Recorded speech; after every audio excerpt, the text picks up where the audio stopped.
La question de l'âme. Shalom bien-aimés dans le Seigneur.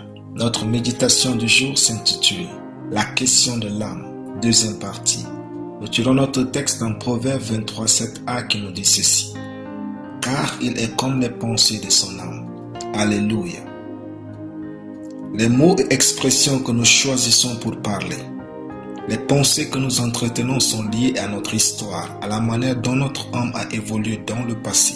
Par exemple, quand vous écoutez une femme dire « tous les hommes sont des chiens » ou un homme dire « toutes les femmes sont des infidèles et des menteuses », ne les jugez pas et ne vous en moquez pas, s'il vous plaît. Ils ont probablement vécu une douleur dans leur âme qui les fait faire de telles affirmations même si celles-ci sont fausses.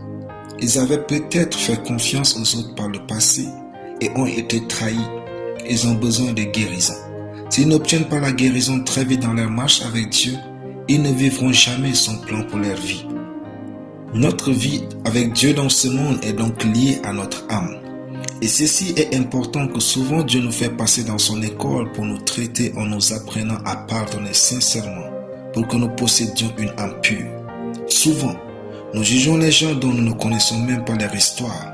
C'est ce qui tue généralement notre sensibilité avec le Saint-Esprit et nous empêche de bénéficier de ce que Dieu envoie pour nous aider.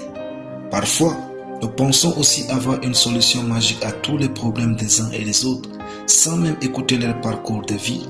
La vie chrétienne qui veut porter des fruits éternels ne vit pas ici. Il faut que nous acceptions de prendre notre temps avec les autres pour les écouter, les découvrir, les comprendre, les aimer et continuer de les découvrir.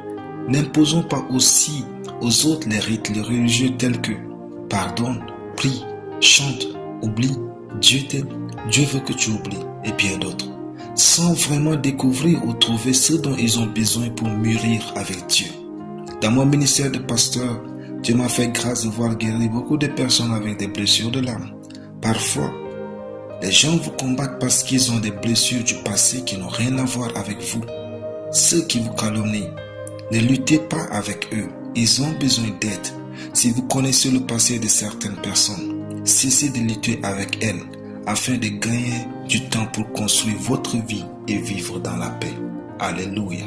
Prions. Je suis béni de comprendre la parole de Dieu sur l'état et la gestion de mon âme au nom de Jésus. Amen. La lecture biblique en une année. Jérémie chapitre 1 à Jérémie chapitre 5. Soyez bénis. C'était le pain du ciel.